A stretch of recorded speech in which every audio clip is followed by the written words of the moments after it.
Hi guys, this is Manu Mishra. So welcome back with a session जिसमें आज हम लोग 9th ऑफ अप्रैल के द हिंदू न्यूज़पेपर का एनालिसिस करेंगे। So here we start the analysis of today's newspaper. So the first news it's from the vaccination programme.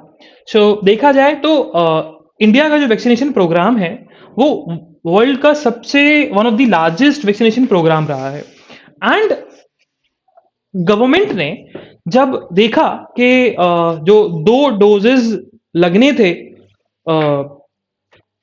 Vaccination के against Covid 19, अब 50% के ऊपर निकल गई पॉपुलेशन, तो उन्होंने एक और डोज लेके आ गया, that is name of precautionary dose, है ना। और जनवरी में ये डोज आया था।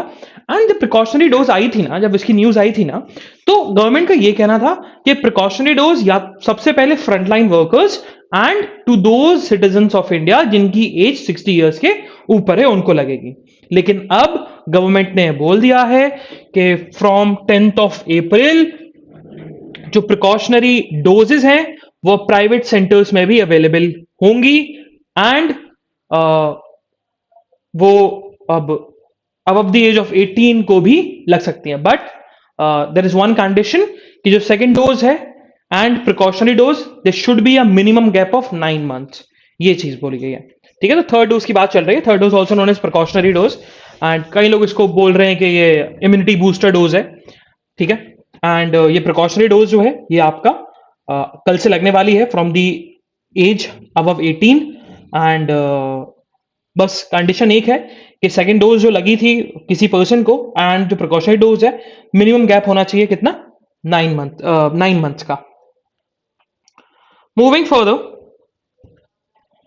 अच्छा एक न्यूज और है, that's about the Gujarat reports XE variant. अब देखो एक नया वेरिएंट आ गया है एक्सई वेरिएंट। तो अभी न्यूज भी पड़ी थी, न्यूज भी आई थी कि सबसे पहले कि बॉम्बे में, मुंबई में एक केस निकला है, एक person which has been infected with the XE variant, covid 19 XE variant. But वो फिर उसके बाद बीएमसी जो म्यूनिसिपल कॉर्पोरेशन है मुंबई की, उन्होंने मना किया कि नहीं ऐसा कोई अभी वेरिएंट नहीं निकला है। लेकिन गुजरात में ये कंफर्म हो चुका है बाय दी INSACOG लेबोरेटरी के जो पर्सन है that has been infected with the variant XE। अब सबसे पहला क्वेश्चन उठता है कि हमने दो चीजें बहुत पढ़ी हैं, एक पढ़ा हमने वेरिएंट, एक पढ़ा हमने म्यूटेशन। तो डिफरेंस क्या है? देखो, अगर हम थोड़ा आम भाषा में समझे ना, तो वेरिएंट का मतलब है कि आप एक ही फैमिली के डिफरेंट इंडिविजुअल हो। जैसे कि हम एनिमल की बात करते हैं, तो अब हम एनिमल की बात करें तो एनिमल जैसे कि कैट, तो कैट एक फैमिली है, लेकिन डिफरेंट इंडिविजुअल्स होते हैं। जैसे कि आपका चीता हो गया, टाइगर हो गया, so they both belong to single family that is cat, है ना, but they are two different individuals.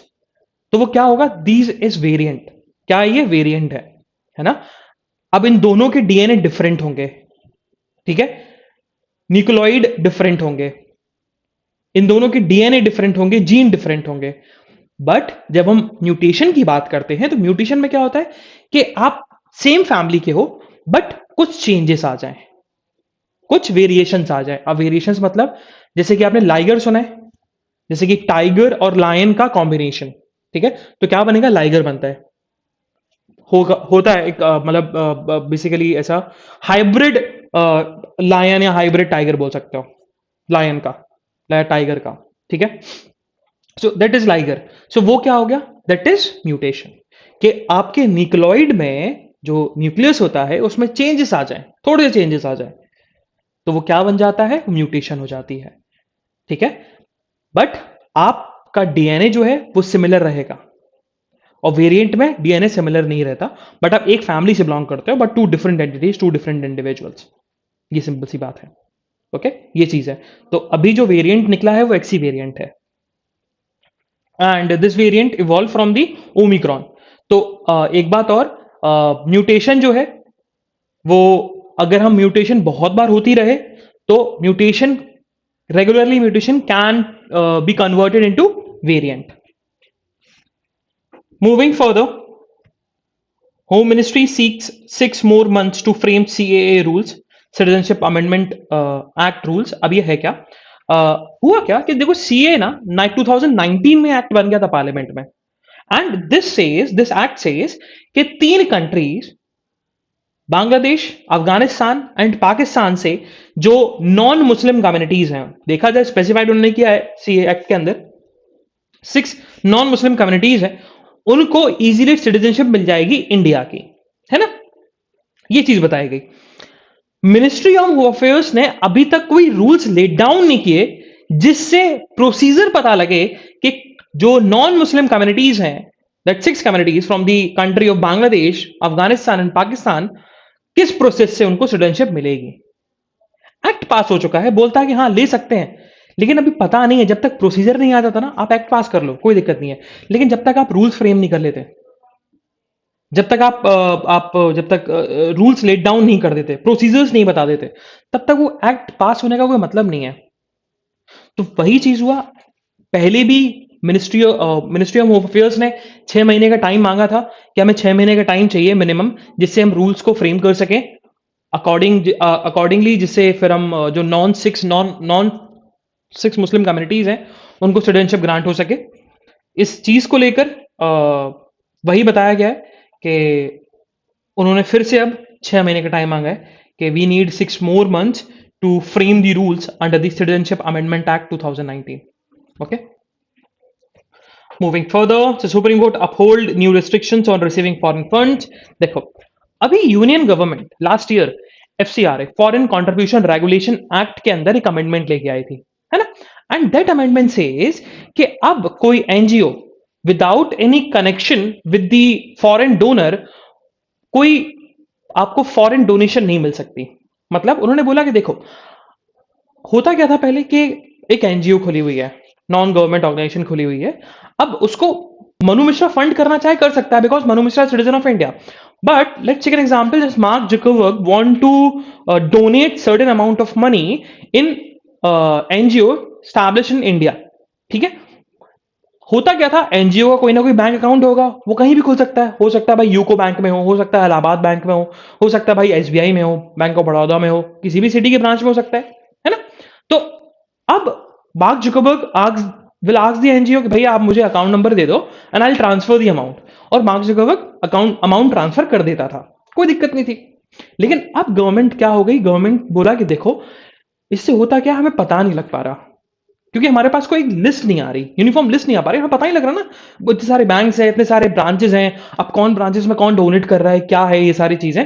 तो फॉरेन डोनेशन से जो बहुत ज्यादा आ रहा है, उससे हो रहा उससे उससे हमारी नेशन की सोवेरेनिटी पे बहुत ज्यादा हार्म पहुंच रहा है, हमारी सोवेरेनिटी डिस्टेबलाइज हो रही है। अब इस चीज को लेकर गवर्नमेंट ने अमेंडमेंट लेके आई एंड दैट सेज कि अगर किसी एनजीओ को फॉरेन डोनेशन या फॉरेन कंट्रीब्यूशन करवाना है अपने ऑर्गेनाइजेशन में, तो उनको एसबीआई की न्यू दिल्ली की ब्रांच के अंदर अकाउंट खुलवाना पड़ेगा, एंड उसके बाद ही जब सेंट्रल गवर्नमेंट परमिशन दे देगी, तब जाकर आप फॉरेन डोनेशन ले सकते हो। अगर गवर्नमेंट ने परमिशन नहीं दी और आपने अकाउंट नहीं खुलवाया, तो आप फॉरेन डोनेशन नहीं ले सकते। तो सारे NGOs those who are aspiring to have donation from the foreigners, so उनको अपना अकाउंट खुलवाना पड़ेगा स्टेट बैंक ऑफ इंडिया में इन न्यू दिल्ली ब्रांच। ओके, तो उस चीज को लेकर बहुत सारे जो अफेक्टेड पार्टीज थी, एनजीओ थे, सिविल राइट एक्टिविस्ट थे, वो कहां चले गए, सुप्रीम कोर्ट चले गए। उनका ये कहना है देखो, इससे हमारे जो पैसा मिलता था या एनजीओ का पर्पस था वो फुलफिल नहीं हो पा रहा। लेकिन गवर्नमेंट ने बोला देखो, यहां हो सकता है कि आप राइट ब्रीच हो रहे हो, बट रीजनेबल रिस्ट्रिक्शंस, सोवरेनिटी यहां पर कंट्री की डिस्टेबलाइज हो सकती है अगर फॉरेन डोनेशन अगर ऐसा आता रहा, इनफ्लो होता रहा। तो इसी के चलते हम चाहते हैं कि इंडिया की सोवरेनिटी सुप्रीम है, वो डिस्टेबलाइज ना हो, एंड स्ट्रिक्ट रेगुलेशन चलेंगे, कोई दिक्कत नहीं है।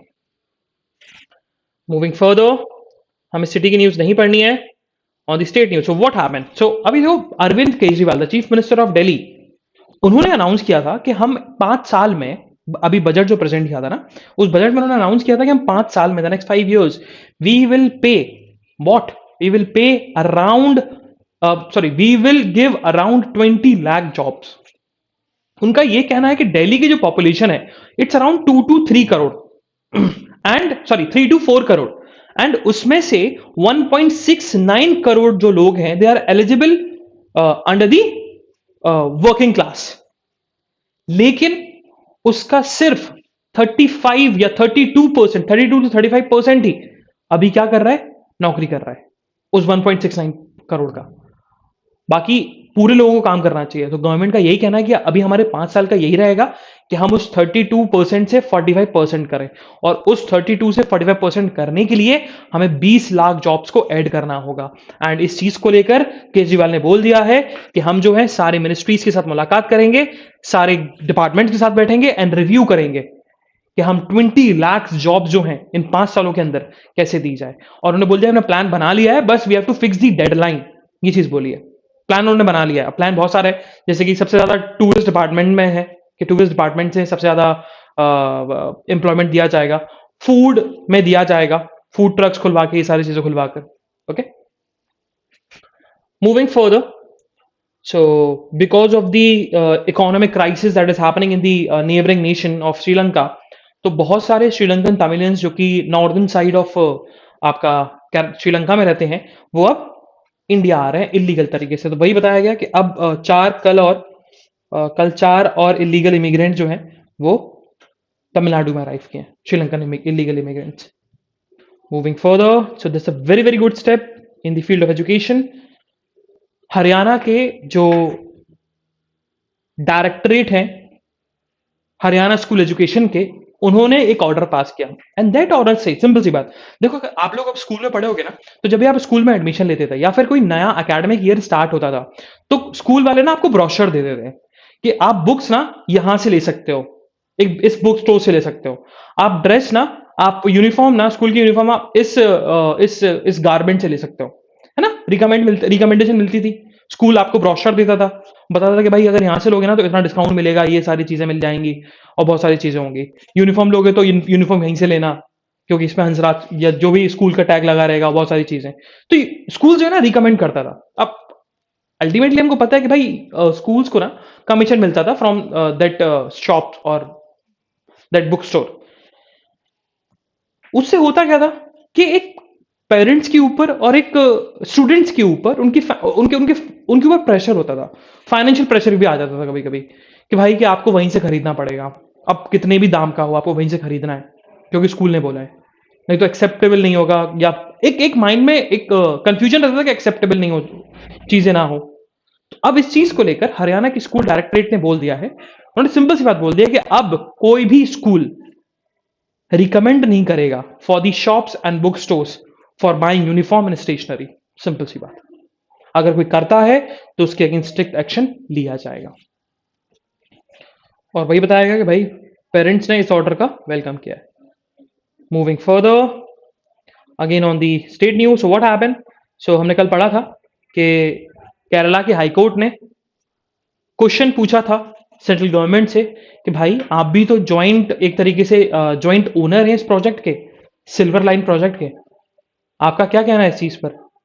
तो सेंट्रल गवर्नमेंट ने सिंपल सी बात बोली है, उन्होंने बोला कि देखो हमें रेलवेज ने इन्फॉर्म ही नहीं किया about the social impact assessment को लेकर, तो अभी हम इसको देखेंगे, फिर बताएंगे आपको कि भाई हमारा क्या स्टैंड है इस सिल्वर लाइन प्रोजेक्ट सर्वे को लेकर। सेंट्रल गवर्नमेंट अपना पल्ला झाड़ लिया कि हमें पता ही नहीं था ये सर्वे चल रहा है।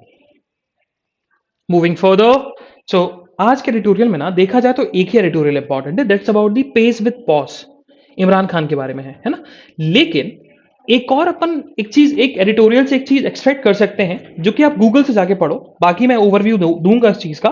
दैट्स अबाउट, कल हमने एक न्यूज पढ़ी थी कि लॉ मिनिस्टर जो है हमारे किरण रिजिजू, उन्होंने अनाउंस किया था कि अभी हमारे जो पीनल लॉज हैं, एविडेंस एक्ट हो गया, क्रिमिनल प्रोसीजर एक्ट हो गया, आपका आपका आपका आईपीसी हो गया, इनमें अमेंडमेंट्स लाने की बात हो रही है और उसको लेकर काम जो है स्टार्ट भी हो चुका है।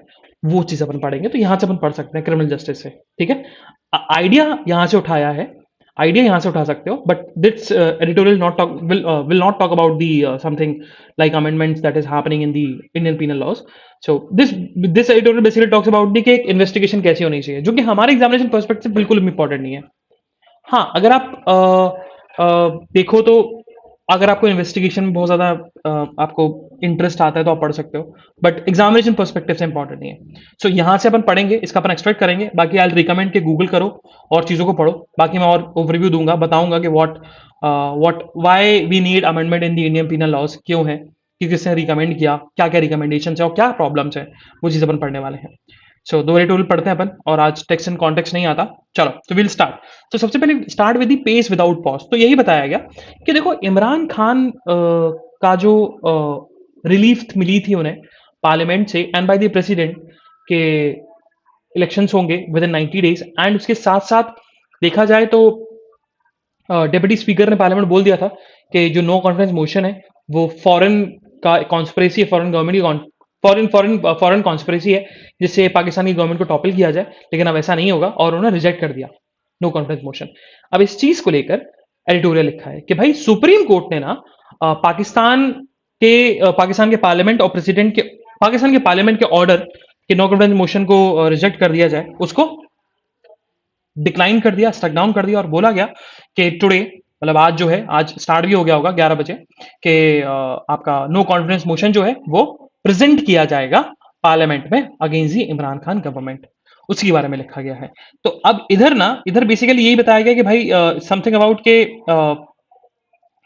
कि इमरान खान का जो प्लान बी भी था कि आपका कि फिर से इलेक्शन करवाना, वो भी अब रिजेक्ट हो जाएगा। क्यों? क्योंकि अगर नो कॉन्फिडेंस मोशन प्रेजेंट होगा तो इमरान खान की गवर्नमेंट गिरेगी। अगर इमरान खान की गवर्नमेंट गिरी तो होगा क्या, उससे अपोजिशन जो है अभी प्रेजेंट में पाकिस्तान में, वो मेजोरिटी में आ जाएगा। अगर वो मेजोरिटी में आया तो वो की गवर्नमेंट फॉर्म हो जाएगी।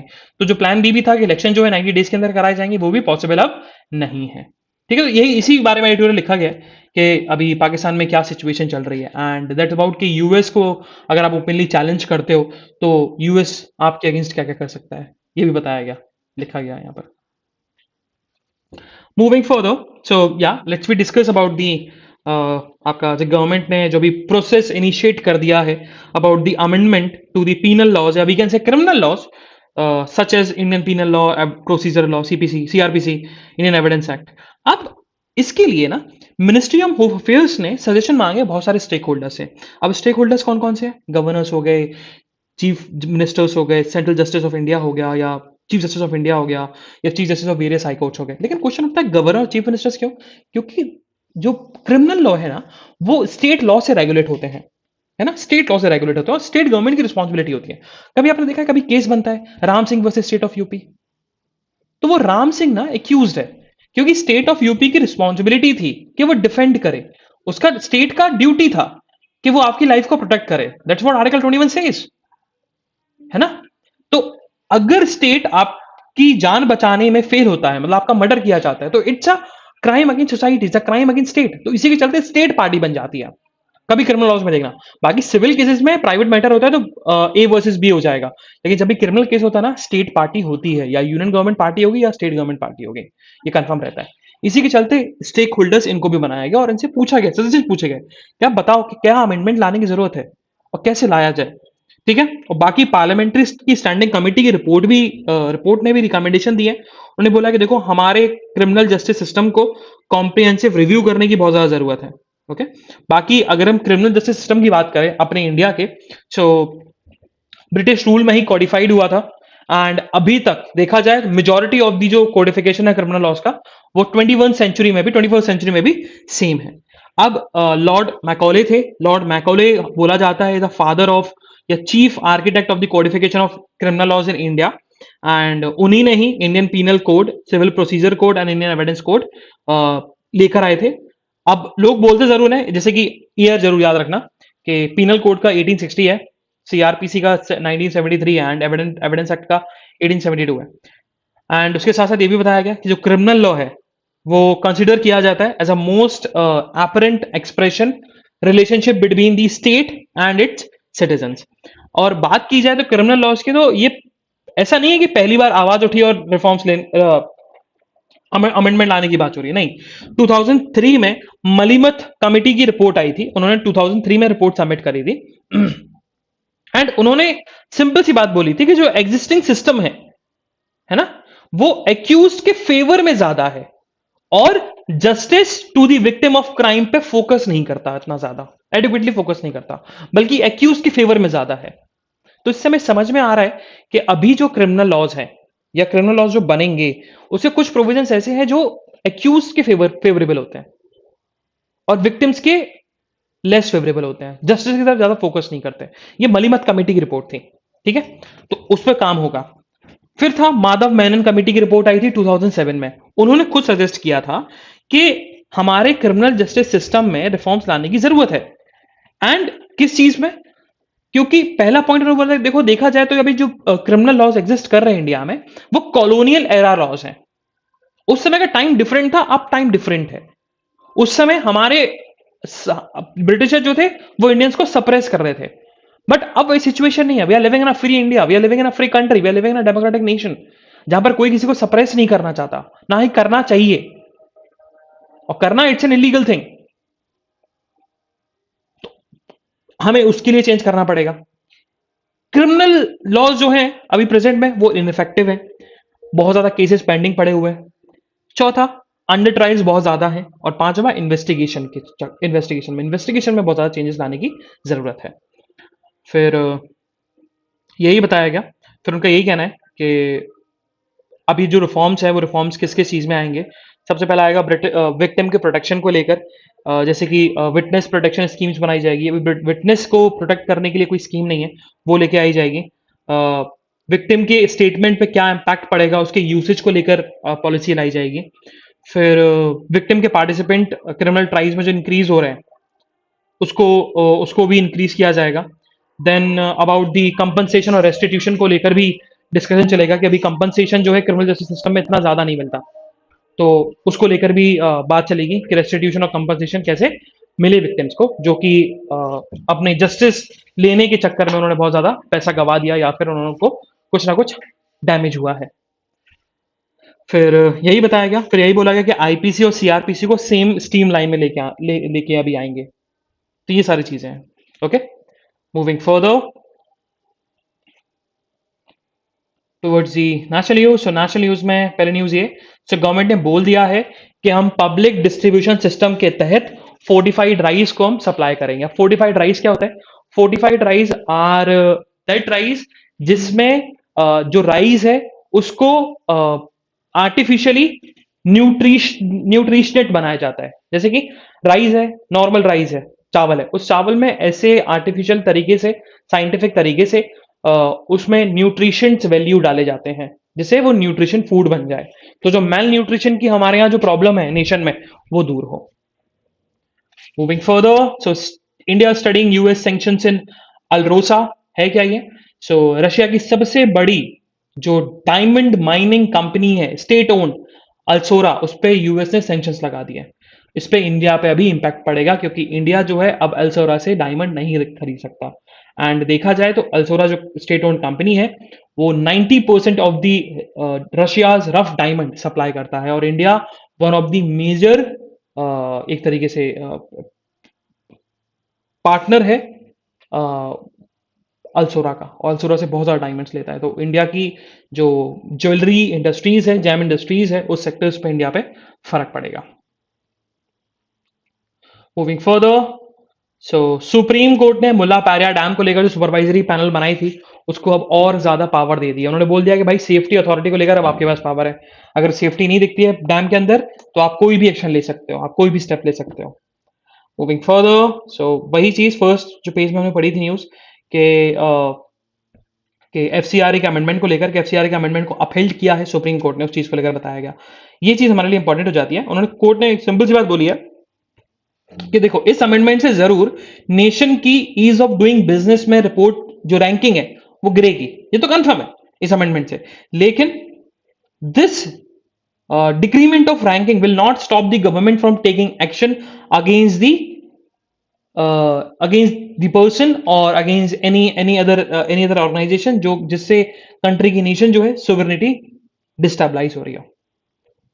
Moving further again on the national news, so centre ने बोल दिया है कि हम एनिमेशन और गेमिंग के प्रमोशंस को लेकर एक स्पेशल टास्क फोर्स बनाएंगे। एंड इंफॉर्मेशन ब्रॉडकास्टिंग मिनिस्ट्री ने खुद बोला है कि भाई अगर हम बात करें ना तो हमारे यहाँ जो एनिमेशन, विजुअल इफेक्ट और गेमिंग एंड कॉमिक्स इंडस्ट्री है, सेक्टर है, उसके पास बहुत ज्यादा पोटेंशियल है कि वो क्रिएट इन इंडिया और ब्रांड इंडिया की इमेज बना सकता है वर्ल्ड वाइड।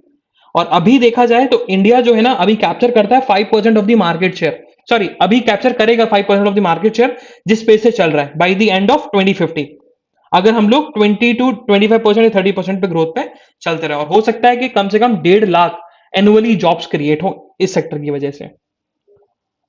मूविंग फर्दर, सो जल शक्ति मिशन ने बोल दिया है कि बाय द एंड ऑफ 2024 हम चाहते हैं कि सारे रूरल एरियाज में वाटर सप्लाई हो। मूविंग फर्दर, इकोनॉमिक न्यूज में कुछ नहीं पढ़ना हमको, so move further toward the world news. What happened, तो श्रीलंका के अपोजिशन ने वॉर्न किया है नो कॉन्फिडेंस मोशन को लेकर, है ना। उन्होंने बोल दिया है कि अगर नो कॉन्फिडेंस मोशन हम लोग प्रेजेंट कर सकते हैं, श्रीलंका के अपोजिशन ने बोल दिया है। हो सकता है आपके अगेंस्ट नो कॉन्फिडेंस मोशन हो जाए अगर आपने रिजाइन नहीं किया, क्योंकि प्रोटेस्ट चल रहा है, रिजाइन कर दो राजपक्षे फैमिली। और उन्होंने ये भी जो प्रेमदासा है अपोजिशन लीडर, उन्होंने खुद अनाउंस किया है कि अगर कोई स्टेप नहीं लिया जाता है तो हो सकता है कि हम इम्पीचमेंट लेकर आए प्रेसिडेंट गोतबाया राजपक्षा के अगेंस्ट। ओके, तो प्रोटेस्ट अच्छा खासा चल रहा है अब। मूविंग फर्दर, बाकी स्पोर्ट्स न्यूज में से कुछ न्यूज नहीं है जो हमारे एग्जामिनेशन पर्सपेक्टिव के लिए इंपॉर्टेंट हो। So this is the analysis of today's newspaper. हम लोग कल फिर मिलेंगे with some exciting news, some exciting current affairs. तब तक के लिए bye bye, have fun and enjoy your day. Bye bye guys.